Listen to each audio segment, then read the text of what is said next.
world-renowned evolutionary biologist and author of The God Delusion, Richard Dawkins. And Australia's most senior Catholic churchman, the Archbishop of Sydney, Cardinal George Pell. Richard has said two different things, one of which is that science can't tell us why we're here, and then in the next minute trying to say that it does. No, I said it can tell us why we're here. It can't. Well, I simply contradict you in that case. Well, what is the reason that science gives why we're here? Science is working on the problem of the antecedent factors that lead to our existence. Now, why in any further sense than that, why in the sense of purpose, is, in my opinion, not a meaningful question. You cannot ask a question like, why do mountains exist, as though mountains had some kind of purpose. What you can say is, what are the causal factors that lead to the existence of mountains? I've often said that I'm a passionate Darwinian when it comes to explaining why we exist. It's undoubtedly the reason why we're here and why all living things are here. But to live our lives in a Darwinian way, to make a society a Darwinian society, that would be a very unpleasant sort of society in which to live. It would be a sort of Thatcherite society. It's not Maggie Thatcher who was the epitome or the personification of social Darwinism. It's Hitler and Stalin. Because it's the struggle for survival. The strong take what they can and the weak give what they must, and there's nothing to restrain them, and we've seen that in the two great atheist movements of the last century. No, that's ridiculous. That is ridiculous. Right. Let's clearly distinguish two things here. First, atheism had nothing to do with Hitler or Stalin.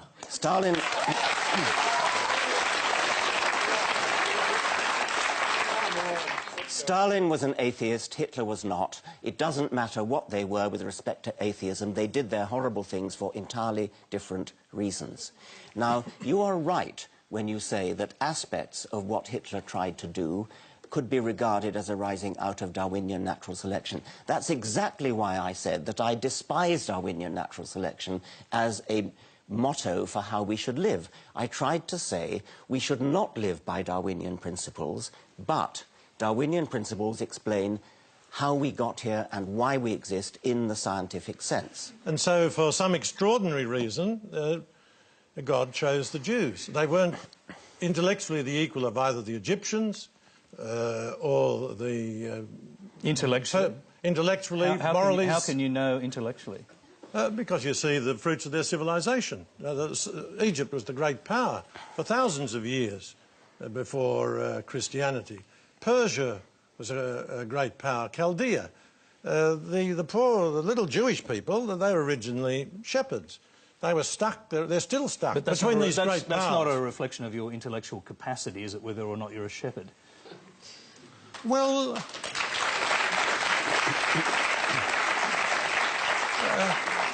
no, it's not, but it's a recognition, it is a reflection of your intellectual development. Really? But like many people are very, very clever and not highly intellectual. But my point is sorry, can I just interrupt? Are you including Jesus in that, who obviously was Jewish and was of that community? Exactly. So intellectually not up to it? Oh.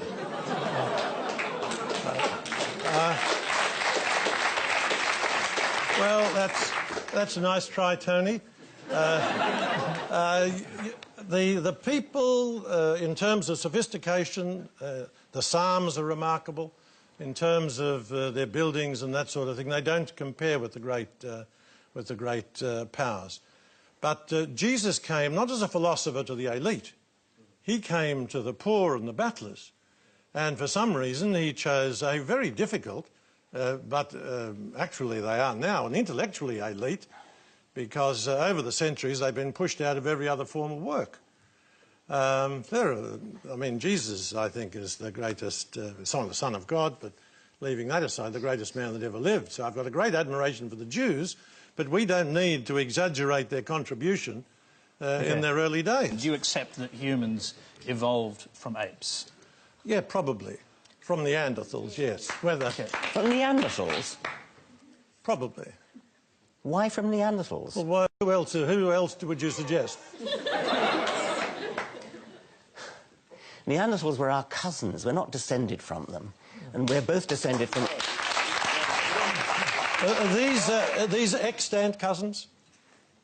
Where will I find a Neanderthal today if they're my cousins? They're not extant, they're extinct. Exactly, that's my point. Your point is that because they're not... that because they're extant, they can't be our cousins. I really am not much fussed. That's very clear.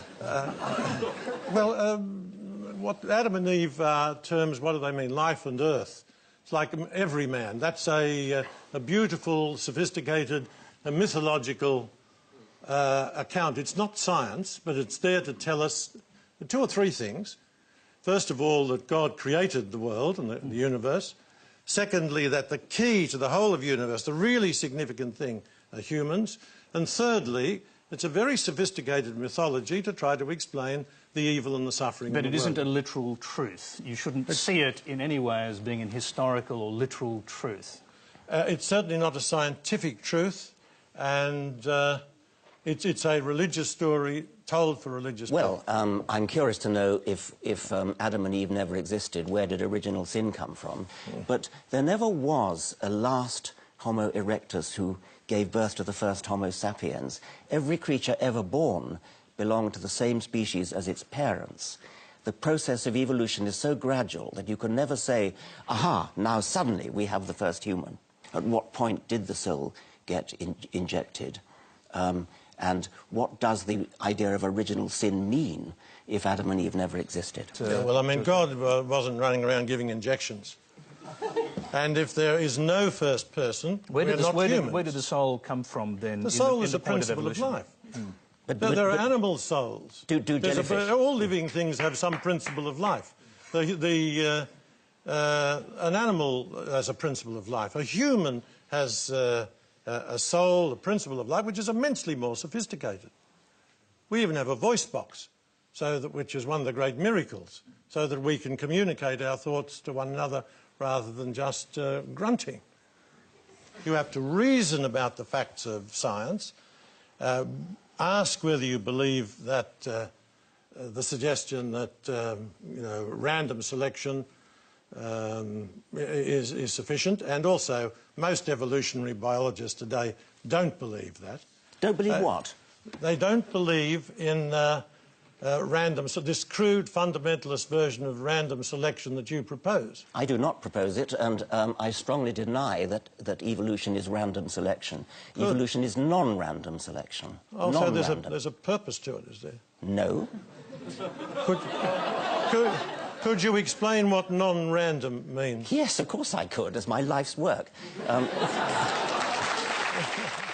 There's random genetic variation and non-random survival and a non-random reproduction, which is why, as the generations go by, animals get better at doing what they do. That is quintessentially non-random. It does not mean there's a purpose in the sense of a human purpose, in the sense of a guiding principle which is thought up in advance.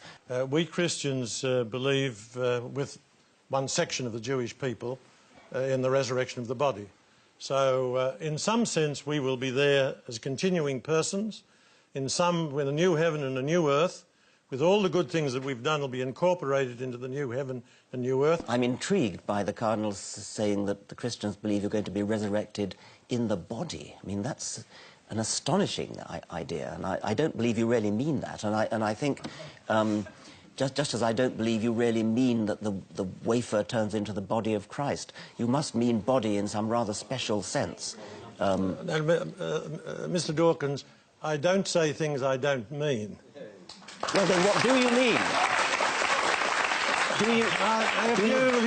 I'll tell you. And I've just explained what the bodily resurrection means to the extent that I can understand it. I remember when I was in England, we were preparing some young English boys. They're from very... preparing them for Come on. Thank you. Preparing them for First Communion. And they were very patriotic young lads. and one of them announced very breezily to me that he didn't believe in hell.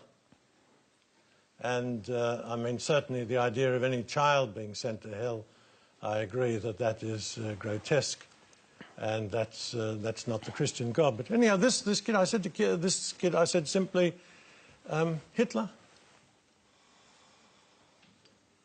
Do you think Hitler might be in hell? Started the Second World War, caused the death of 50 million? Or would you prefer a system where Hitler got away with it for free? Anyhow, the little kid was quite patriotic, and he said, he realised hell was in with a chance if Hitler was going to go there. What about a system where he was simply obliterated and didn't exist anymore? Well, he would have got away with too much as far as I'm concerned. So you actually, prefer the idea of hell as a place of punishment but for who? Where do you draw the line? Do unbelievers go to hell? No. The only people... well, one, I hope nobody's in hell. He realised hell was in with a chance if Hitler was going to go there. We Catholics generally believe that there is a hell. I hope nobody's there. I certainly believe in a place of purification. But I believe, on behalf of the innocent victims in history, that the scales of justice should work out. And if they don't, life is radically unjust. The law of the jungle prevails. It would be very nice if there were a sort of natural scale of justice, as the Cardinal was saying. But I'm more interested in what's true. Can I take it to a bigger level than that village, to the Holocaust, to genocide, to famine? If there is an omnipotent and all-powerful God, why does he let these things happen? That's a very good question, but if God is going to allow us to be good, he's got to give us freedom. There's no alternative to that. But he chose to intervene at different times in history to save the Jews when they were going over the river Jordan. I mean, there are many times when apparently God has intervened in biblical times. Why not now? Well, that's... I think Revelation is complete. That's a mighty question. He helped probably through secondary causes for the Jews to escape and continue. It's interesting, through these secondary causes, probably no people in history have been punished the way the Germans were. It's a terrible mystery. Well, there'd be a very strong argument saying that the Jews of Europe suffered worse than the Germans. Yes, that might be right. Certainly, the suffering in both. I mean, the Jews. There was no reason why they should suffer. Okay. We believe that marriage is between a man and a woman. That it is for the continuity of the human race. We believe that men and women are made for one another, spiritually, psychologically, physically. We believe that a man and a woman as a father with their children is far and away the best and most efficient and most economical system to bring up children, and governments should support it. Do you believe that homosexuality, since it's not a question of choice, is part of God's natural order? Oh, creation's messy. I think it's the Oriental carpet makers always leave a little flaw in their carpet because only God's perfect. But you're suggesting that homosexuals are flawed human beings? Not necessarily. But what I am saying is I don't think homosexual activity is simply the result of genetic makeup, because we are free. We can control our instincts, and like heredity and environment, a lot of this practice is learned. But whatever about it, we've got to try to support these people, show compassion. The Catholic Church has a great record there. We look after more HIV sufferers than any other non-government organisation, but we don't believe it's possible to have homosexual marriage.